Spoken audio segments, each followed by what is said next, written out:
Falamos, então, a respeito da possibilidade de impeachment, que é uma possibilidade que eu considero remota por todos os fatores que a gente apontou.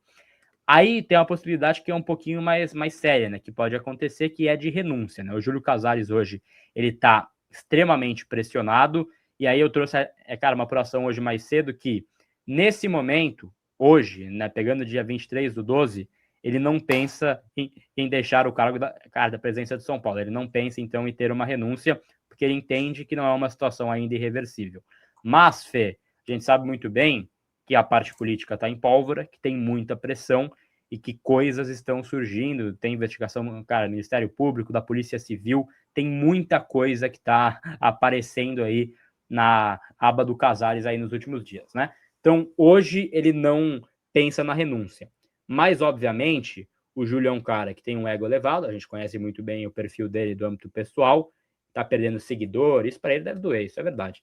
Né? Eu vi gente falando que era uma forma de atingi-lo e acho que é mesmo.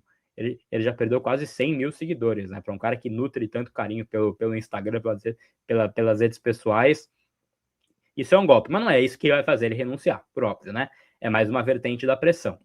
Tem uma informação muito relevante que foi trazida no UOL pelo Lavieri e pelo Pedro Lopes, abração para os dois também, que é a situação do São Paulo, ou seja, grupos da coalizão do São Paulo, são 6 grupos, né, conselheiros dissidentes, estão preparando um documento que pede a renúncia do Casares. E aí pode ser um lado que pode aprofundar aí para que ele deixe o cargo de presidente. Por quê? O Júlio hoje tem 6 grupos principais que o apoiam. Tem 3 que ele sabe que são fiéis a ele até o final e, cara, tem 3 que podem romper ali em dado momento. Caso ele perca a base dele, caso ele perca o chão dele, que é essa coalizão, que é tudo que resta, entre aspas, de respaldo político, cara, a coisa fica feia. Porque hoje são os 57 que querem. Se sai um grupo de 40, 2 de 40, 1 de 50, cara, ele vai perdendo muito apelo político, ele vai perdendo apoiadores, né?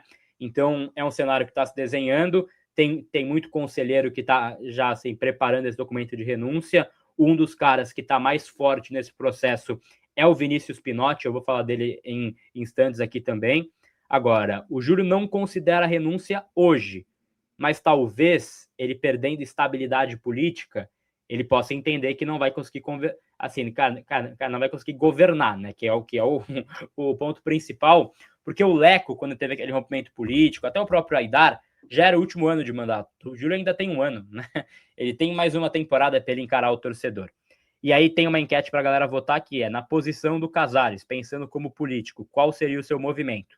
O Júlio, ele sabe que de forma estratégica, o impeachment é muito difícil porque ele tem o consultivo na mão. A gente acabou de trazer os nomes aqui, então pelo consultivo, que tem Leco, Aidar, Ives Gandra, vários amigos dele, Pimenta, tudo mais, vai ser difícil que isso avance para votação.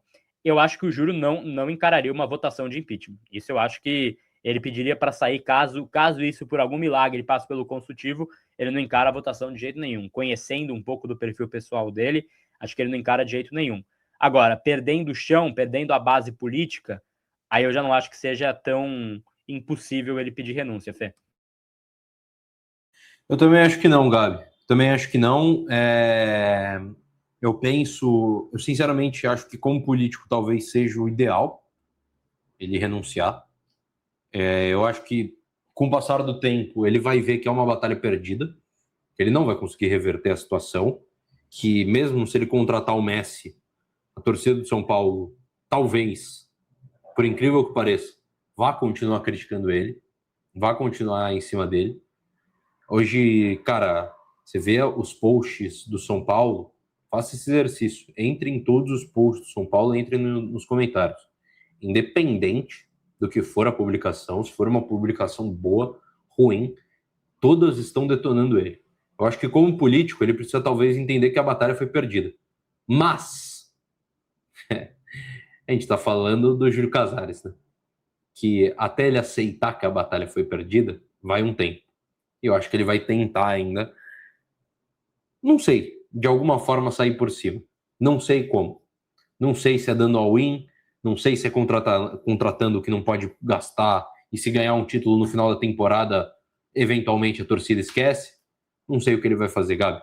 Mas Eu acho que aos poucos ele está entendendo que ele está perdendo essa briga, que o conselho já se movimenta, que muita gente já se movimenta para uma mudança já na presidência do São Paulo, e que a torcida acordou, né?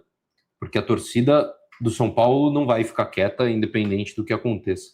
Acho que pode ficar, pode, a gente sabe como funciona a torcida no futebol brasileiro. Se o São Paulo ganhar um título importante, tudo que a gente está vendo hoje, em dezembro, boa parte da torcida esquece em novembro do ano que vem, se o São Paulo conquistar algum título importante.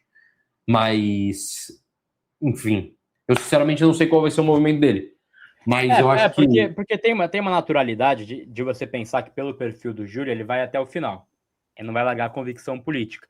Mas, assim, cara, todo o processo, seja de impeachment, seja de renúncia, é um movimento político no São Paulo. Sempre foi assim.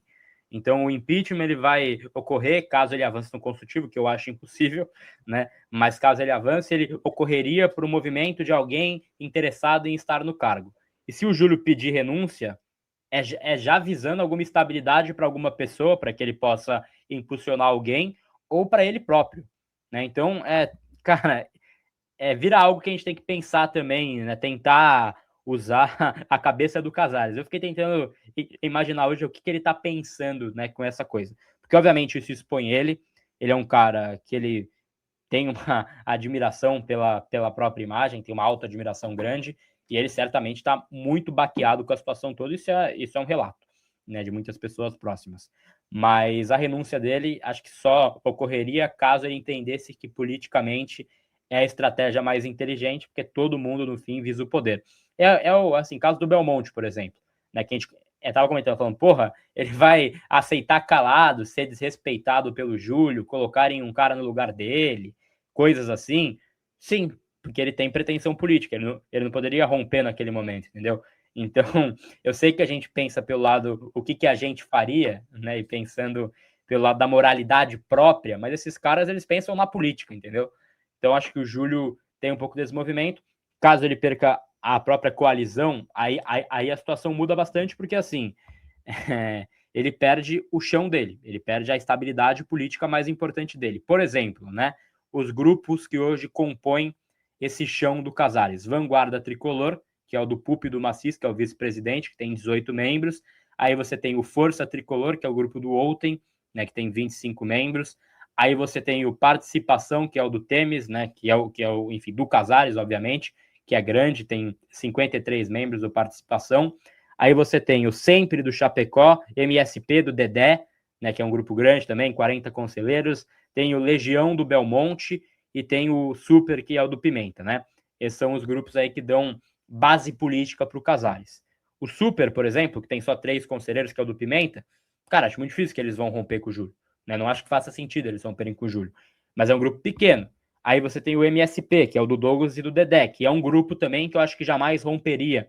Porque a gente tem que entender também, e aí, desculpa até me estender com isso, que esses caras, aí eu tô falando de Douglas, Belmonte, eu tô falando de Pupo, enfim, Pupo não, melhor dizendo, né? Tô falando de Márcio, que é o superintendente, CEO, que tem muita influência. Esses caras, na gestão Casares, eles chegaram em um cargo que eles jamais tiveram no São Paulo. Eles chegaram no nível de influência e poder que eles jamais tiveram. E o Márcio, Márcio Carlomagno é um componente importante da política. Eu tenho uma leitura interna, olhando, né, hoje, que o Márcio ganhou uma eleição para o Leco, praticamente, contra o Pimenta. Ele foi um cara que ele movimentou muito, ele tem muito conselheiro na mão. E ele, na gestão do Júlio, ele é CEO, é o cargo mais importante. Ou seja, teve ali uma troca de, vou colocar esse cara que vai ser importante politicamente e um cargo importante para mim também, para que ele me respalde quando as coisas não andarem. O Márcio é um cara extremamente fiel ao Júlio. Então é algo para a gente ficar de olho aí também. Não quero, né, transformar isso aqui só em parte de nomes, grupos. Eu sei que fica chato para muita gente, mas fica então essa informação aí sobre o Júlio Casares.